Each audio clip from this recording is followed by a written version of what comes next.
You're lying in bed, staring at the ceiling. Same problem, different night. You swear you're tired of it. You swear you want it gone, but somehow it's still there. Same anxiety, same chaos, same pattern, same excuses. And here's the dirty secret nobody tells you.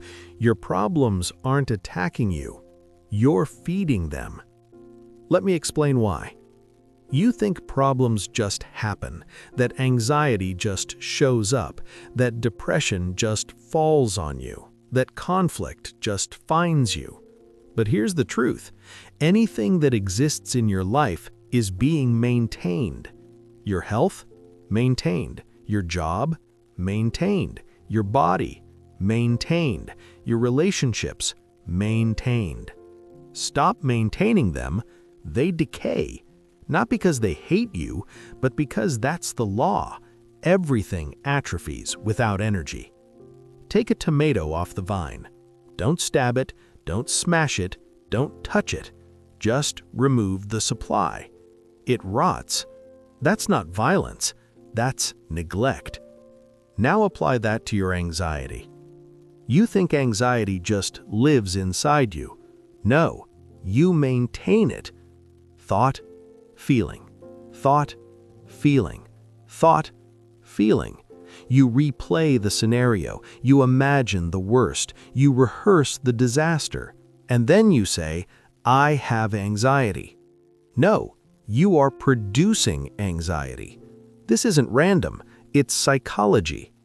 The brain runs loops. Feed the loop, it grows.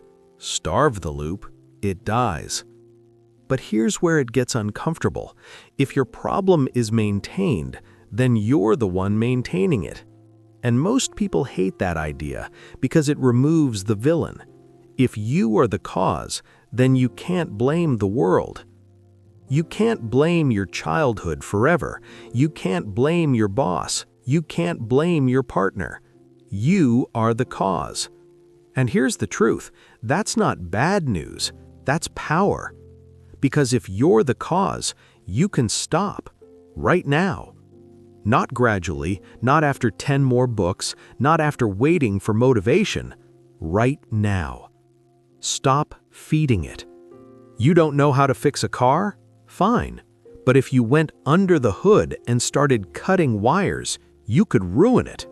Same thing with your problems. You don't need to know how to perfectly heal anxiety. Just stop maintaining it. Stop rehearsing it. Stop scanning the environment for proof it's real, because whatever you focus on, you grow. You focus on anxiety, you scan for threats. You focus on depression, you scan for proof life is pointless. Confirmation bias kicks in.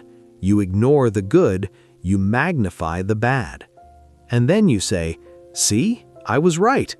No, you were selective. This isn't weakness, it's wiring. Now let's go deeper. Why do you justify your behavior? Why do you defend it? Why do you explain it in ways that protect your ego? Because you need your identity to stay intact.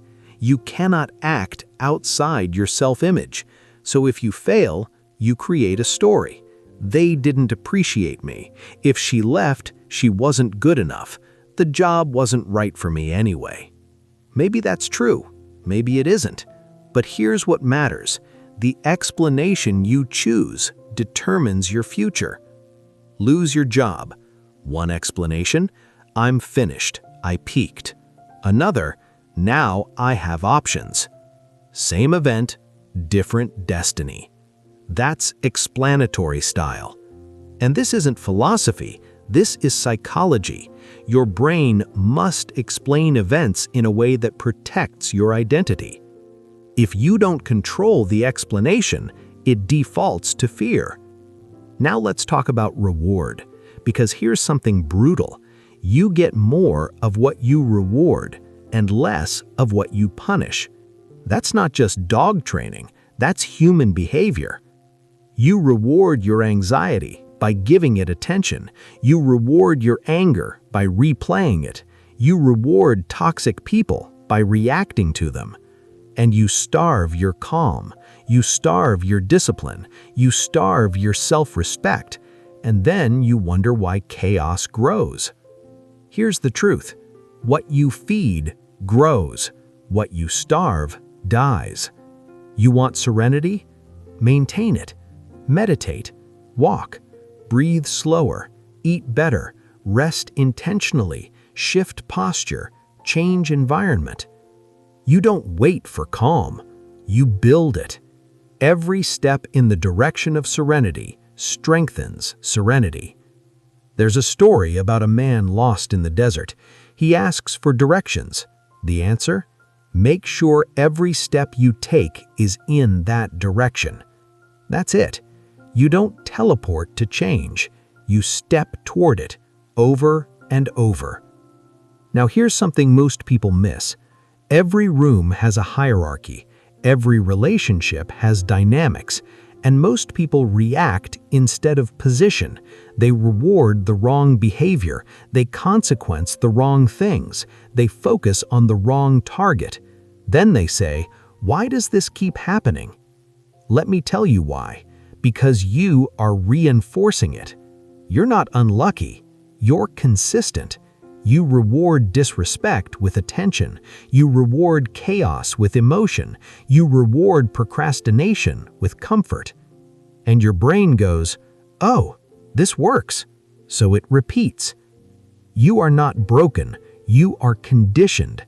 But conditioning can be rewritten. You want someone to change? Reward what you want more of.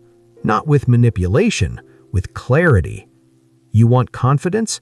Stop rewarding self-doubt with rumination. You want better relationships? Stop rewarding bad behavior with emotional overreaction. You want growth?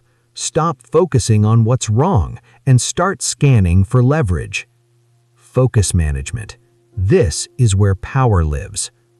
Whatever you focus on expands in psychological significance, not because it objectively grows, but because your brain prioritizes it.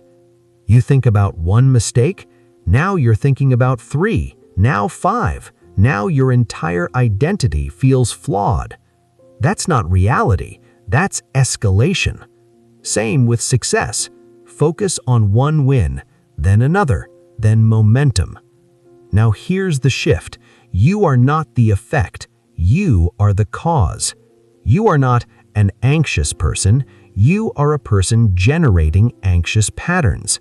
You are not a depressed person, you are a person running depressive loops. Change the loop, the identity follows. And here's the most empowering line you'll hear today. The bad news is, you're the problem. The good news is, you're the problem, which means you're the solution the moment you decide. Not hope, not wish, decide. Decision means cutting off other options. You stop rewarding what weakens you. You start rewarding what strengthens you. You stop explaining failure as destiny. You start explaining it as data. You stop focusing on chaos. You focus on construction. And slowly, your life shifts, not magically, mechanically. Because once you understand the mechanism, you stop being surprised by the outcome. That's not therapy, that's not spirituality, that's not motivational fluff. That's psychology. And now you can use it.